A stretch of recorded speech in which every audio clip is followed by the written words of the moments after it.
Masu kallon mu barkanmu da warhaka, sannunmu da saduwa da ku a cikin shirinmu na farfajiyar mata TV. Shirin farfajiyar mata shiri ne da yake magana game da abubuwa da suka shafi mata kai har ma da mazan, kama da kan yadda za su gyara jikinsu, kula da kansu, gyaran jikinsu ciki da waje, masu gidansu, yaransu da ma makamantan irin waɗannan.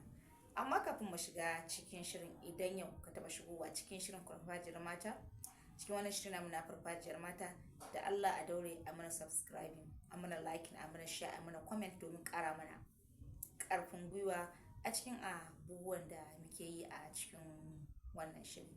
Kuma bugu da ƙari, duk wanda ya subscribing sau ɗaya wannan ya wadatar.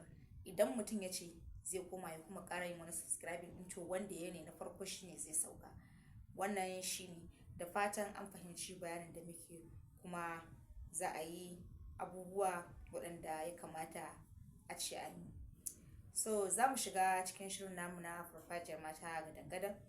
Duba da yanayi da muke ciki na sanyi a wannan lokaci, to za mu yi magana game da abubuwa da ya kamata a ci a matsayinki na mace kin yi a cikin wannan lokaci da muke ciki na yanayin sanyi. An san sanyi yana shigowa da abubuwa mabambanta iri-iri, yana zuwa da canjin yanayi. So yanda canjin yanayin nan yake, haka yanayin jiki yake canjawa, kamar irin su fatar jiki ita ma za ta canja. Yanayi ya canja, jiki ma zai canja. To saboda haka mu ma sai mun canja wajen yanda ya kamata a ce kin kula da kanki, da jikinki, da mai gidanki, da ma yaranki. So kowa ya san yadda idan sanyi ya shigo, fatar jiki takan canja. Ya danganta kuma daga fatar wani zuwa wani. Wani fatar shi za ka ga cewa tana da danshi, za a ci, ko tana da maiƙo. So masu irin wannan fatar ba su cika samun matsala ba da sanyi. So waɗanda kuma suke da busasshiyar fata, to da sanyi ita ce tafi ba da matsala. To koma dai yaya fatar ki take ko fatar ka take, akwai abubuwan da ya kamata a ce an yi, an kula da su wajen ganin cewa an samu an gyara a jiki ya zama yanda ake buƙata ba tare da samun wata matsala ba. Kafin mu faɗi bayanan da za mu faɗa game da hakan, idan yau ka taɓa shigowa cikin shirin farfajiyar mata, to da Allah a daure a shiga, a yi mana subscribing, a yi mana liking, a yi mana share, a yi mana comment domin ƙara mana ƙarfin gwiwa akan abubuwan da muke yi. So wannan dai shi ne a taƙaice abubuwan da muke ta magana a kansu. So abubuwan da ya kamata a ce kin yar uwa, ya kamata a ce fatar ki ko da yaushe idan kika yi wanka, ya zamana cewa in kin yi wanka, so ya zamana cewa kin shafe duka jikinki da mai. Domin rashin shafa mai a dukkanin jikinki zai haifar miki, zaki ji jikinki yana yin ƙaiƙayi, kuma sannan in yayi wannan ƙaiƙayin za ki ga kina ta shi a cikin mutane, amma ɗauka cewa baki wanka ba. So bayan kuma ba haka bane, kin riga kin yi wanka, ke kawai matsalar da aka samu kenan ta rashin shafa man nan a jikinki.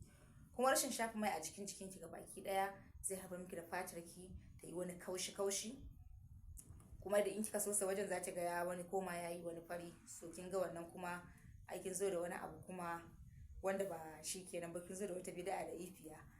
To bai kamata a ce an yi haka ba. Ko da yaushe ya kamata a ce a matsayinki na mace, musamman ma mai aure, fatar jikinki ta kasance mai laushi, mai taushi. So a shafa mai a dukkan jiki ga baki ɗaya a wannan lokaci da muke ciki na sanyi kenan. Sannan kuma bayan wannan, daga cikin inda suke fatar take samun matsala, akwai fatar da ta shafi kafa. Ita ma tana zuwa da irin wannan matsalar. So ya kamata a ce kafarki ko da yaushe kin kula da ita, kin sa safa, kin goge ta, kin sa safa, kin shafa man kaɗanya, kin sa safa a ciki.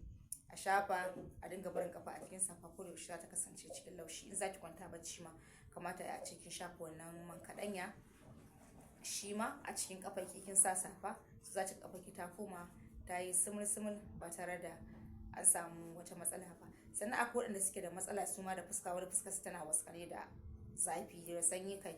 So su ma irin waɗannan masu waskanan da zafi, su ma za ki samu man shafa mai kyau.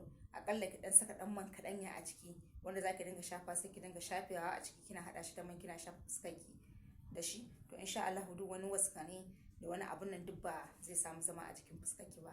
Ina fatan an fahimta. Za mu dakata a nan. a cikin wannan shirin namu, sai ku tsimaye mu kuma a shiri na gaba domin yin sabon abubuwan da muke da shi a cikin shirin wanda za mu kawo muku. Kada a manta a daure a mana subscribe, a mana like, a mana share, a mana comment domin ƙara mana ƙarfin gwiwa a cikin wannan shirin namu na Farfajiyar Mata TV. Mun gode da kallon shirin Farfajiyar Mata TV.